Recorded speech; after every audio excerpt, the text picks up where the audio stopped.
juga sudah dapat informasi cukup lama ya bahwa memang ada keinginan yang cukup besar lah dari keluarga Solo ya kan untuk menjadikan Gibran ini sebagai cawapres Prabowo ya. Prabowo.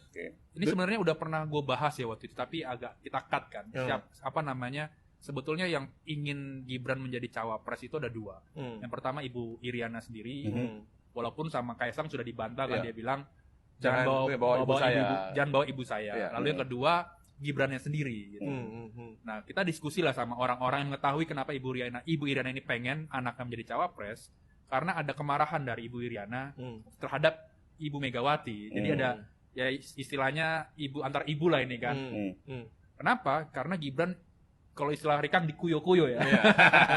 Dikuyo-kuyo, dipanggil ke PDIP, disidang dan seterusnya. Itu membuat Ibu Iriana tersinggung, Pram. Makanya ya udahlah kita mainkan aja lah ini Gibran sebagai cawapresnya Prabowo. Oke, Rikang, lu punya informasi apa di MK? Soal dinamika MK. Dinamikanya. Nah, ini menarik nih, Pram. Gimana?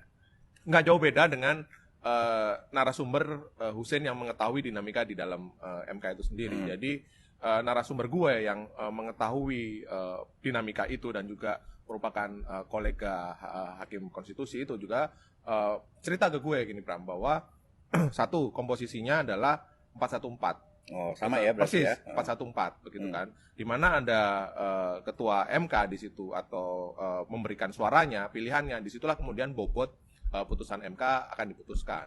Terus kemudian yang kedua, narasumber yang berinteraksi atau kolega hakim MK ini cerita ke gue bahwa ketika gugatan itu masuk, ya kita nggak bisa menolak, gitu loh. Kita nggak bisa menolak itu karena ya sebagai Mahkamah Konstitusi ya kita harus menerima dan menyidangkan semua gugatan yang masuk ke kita gitu. Bahwa itu kemudian open legal policy ya kan, yang kemudian menjadi dalil undang-undang pemilu ini khususnya soal batas umur capres dan cawapres, ya itu akan menjadi diskusi di dalam, tapi hakim-hakim sendiri tidak bisa menolak itu. Ya, artinya mereka tidak boleh menolak gugatan. Tapi pada intinya adalah ini akan dikabulkan, Pram.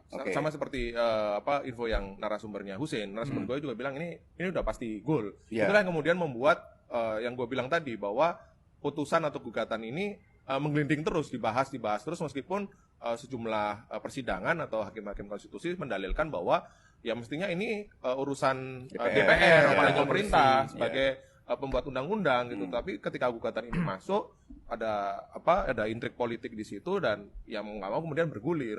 Yang mau gue soroti di sini adalah bagaimana gugatan ini yang semula salah satunya ya penggugatnya adalah PSI. Ya kan? PSI yang sekarang adalah ketua umumnya Kaisang Pangarep. Anak bungsu dari Presiden Jokowi. Yang tak lain tak bukan adalah adik Gibran Rakabumi. Dia mendaftarkan atau PSI ini mendaftarkan gugatan ke Mahkamah Konstitusi yang diketuai oleh Anwar Usman. Ipar dari Presiden atau paman dari Gibran dan Kaisang. Oke, walaupun Kaisang masuknya belakangan ya setelah PSI mengajukan gugatan itu. Nah, gue gini, Pramsin. Jadi maksud gue adalah kalau memang PSI atau keluarga Jokowi atau Kaisang atau Gibran memang tidak menghendaki ya gugatan ini, ya Kaisang sekarang sebagai ketua umum PSI mestinya mencabut dong. Ya kan? Betul. Jadi ini loh gue memang nggak mendorong